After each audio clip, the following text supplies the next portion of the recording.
Selamat datang di Pojok Santai. Sebelum Anda mendengarkan audiobook ini, kami menginformasikan bahwa channel ini adalah review audio dari buku yang ada di Indonesia. Untuk membaca keseluruhan buku ini, kami menyarankan membeli buku aslinya di toko buku kesayangan Anda, baik offline maupun online. Keberadaan channel ini dimaksudkan untuk membantu Anda mendapatkan pengetahuan dari buku-buku kesayangan Anda. Jangan lupa untuk subscribe, like, dan komen.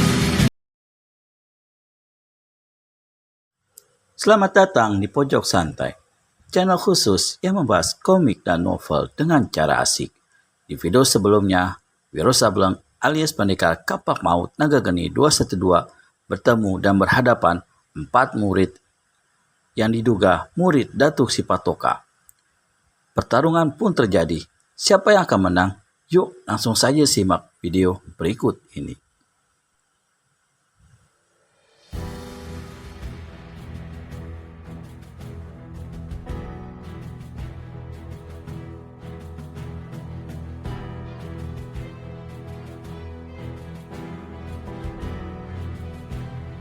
Salah seorang dari mereka tiada menduga hal ini hingga terlambat untuk selamatkan diri. Jerit maut keluar dari mulutnya. Belasan jarum menembus tubuh dan jantungnya. Nyawanya lepas saat itu juga. Yang seorang lagi masih untung. Begitu lolos dari bahaya maut, segera putar tubuh untuk ambil langkah 1000. Tapi perbuatannya ini sia-sia saja. Karena lebih cepat dari itu, satu totokan telah menyambar punggungnya, membuat dirinya tegak kaku. Kejap itu juga. Monyet hitam, sekarang kau akan jadi penunjuk jalanku. Kau mesti antarkan aku ke sarang majikanmu yang bernama Datuk Sipatoka itu. Mendadak terdengar jeritan perempuan yang disusul oleh teriakan seorang laki-laki. Tolong, anakku, anakku. Wiro berpaling cepat. Masih sempat dilihatnya sesosok bayangan hitam memboyong lari seorang gadis dan lenyap di kegelapan malam. Wiro kerenyitkan kening, gigit bibir, hatinya memaki. Apa lagi ini? Dia berpaling pada laki-laki di hadapannya dan berkata, monyet hitam, keadaan memaksaku membuat nasibmu lebih baik dari kamrat-kamratmu yang lain. Kau kulepaskan hidup-hidup, tapi jangan lupa sampaikan pesanku pada datukmu bahwa di satu hari dalam waktu yang singkat aku akan membuat perhitungan dengan dia. Bila dia menanyakan siapa aku, ini kutuliskan namaku di keningmu. Weng, plok. Kemudian dengan ujung jarinya, Wiro menggurat angka 212 di kulit kening laki-laki itu. Lalu tanpa tunggu lebih lama, dia berkelebat ke jurusan lenyapnya laki-laki yang memboyong gadis tadi. Namun satu teriakan memanggil membuat dia hentikan lari. Wiro Sableng membalik dengan cepat. Terkejutlah dia, yang berseru memanggil namanya bukan lain daripada Pagar Alam.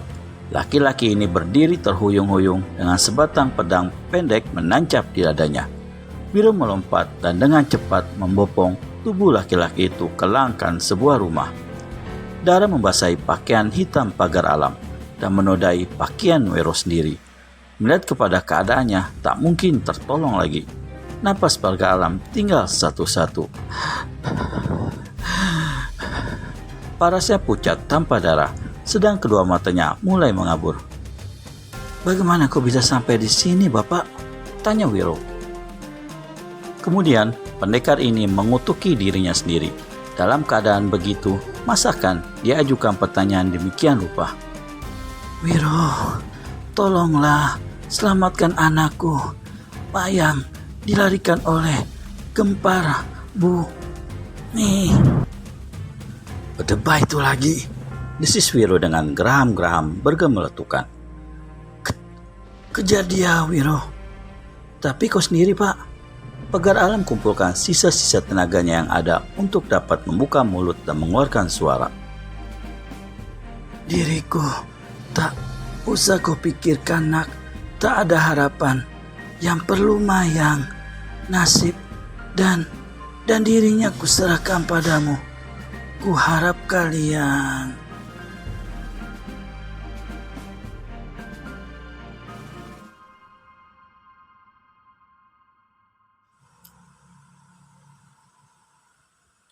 Pagar alam tak dapat meneruskan kata-katanya. Kepalanya terkulai, kedua matanya terbalik dan napasnya lepas meninggalkan tubuh. Perlahan-lahan, Wiro membaringkan jenazah pagar alam di langkan rumah. Dipandanginya tubuh tanpa napas itu beberapa ketika. Nasib dan dirinya kuserahkan padamu. Kuharap kalian. Meski pagar alam tak sempat menyelesaikan ucapannya, tapi Wiro tahu apa kelanjutan kata-kata yang hendak disampaikan laki-laki itu. Tanpa menunggu lebih lama, pemuda ini segera meninggalkan tempat itu dengan cepat, lenyap di jurusan perginya manusia yang telah melarikan Mayang. Hampir 1 jam lamanya Wiro melakukan pengejaran. Tapi sia-sia belaka. Di malam gelap begitu rupa, mana mungkin mencari dan mengejar seseorang yang tak diketahui kemana perginya. Akhirnya, di satu pesawangan yang gelap gulita, Wiro menghentikan larinya. Di sekitarnya hanya suara jangkrik yang kedengaran, yang sekali-sekali ditimpali oleh suara ketekung kodok. Lapat-lapat, terdengar pula suara burung hantu mengerikan. Sementara, angin malam bertiup dingin mencucuk sampai ke tulang-tulang sumsum. Wiro Sableng garuk-garuk kepala, menghela napas kesal.